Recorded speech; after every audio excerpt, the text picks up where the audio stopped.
Goku, head of marketing over at Exchange Art. Tell me, what problem are you guys solving? When you're talking about artists, most artists aren't in cryptocurrency. So how do you ease that? That's a big problem that we're attempting to solve over time and that we hope the token will really help us solve as well. Another big thing that we see as a problem is, of course, the cycle of liquidity that crypto is known to have. This is a huge problem in markets. So we're hoping through the token, we can start to introduce more partnerships, more incentivization, and more ways to make a liquidity flywheel effect. So we have constant attention towards the one-of-one art marketplace ecosystem. So creating a flywheel in that aspect. When you think about other digital fine art protocols, how do you think about your competitive advantage? Our competitive advantage is the fact that we've built and cut our teeth with the Solana community for the last 2.5 years. We've really kind of built this family-esque ecosystem, I think is a big advantage going into this. It's an ecosystem of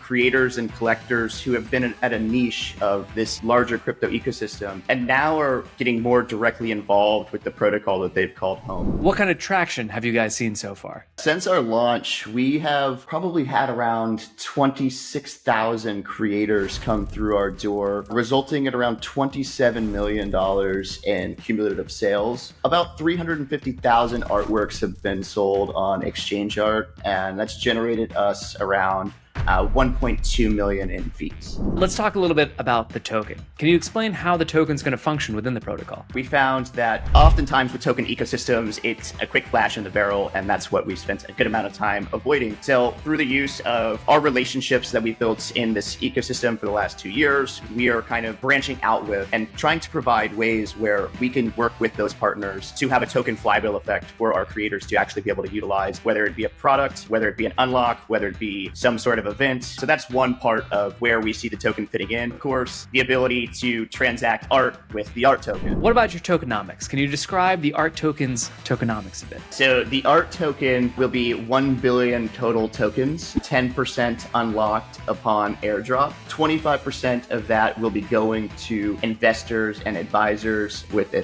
3-year linear vesting period with a 6-month cliff on that. 20% is going to the team, and 30% will be for ongoing rewards program with a 1% supply unlock per month for 30 months. And then 15% is going immediately to that partner ecosystem fund, and that will be unlocked upon token generation event as well. Last question for you, Goku. Why should Exchange Art be on the LFG Launchpad? Honestly, Solana has just been our home for so long, and what's built out of Solana is great protocols and partners, what you guys are doing at LFG and what Jupiter's done for the ecosystem as a whole. So we hope through utilizing the LFG Launchpad that not only are we kind of deeper integrating into this ecosystem that we call home and love so much, but we hope that it also opens new doors and understandings for people in the DeFi ecosystem who might not be as familiar with the one-of-one art side of things. They might not know quite why it matters yet. They might even not even know it existed. So we hope that through the LFG Launchpad, that art is now opened up to a much larger audience. Make sure to head on over to the Jupiter Discord to learn about all of the candidates for the LFG Round 3 vote. As a reminder,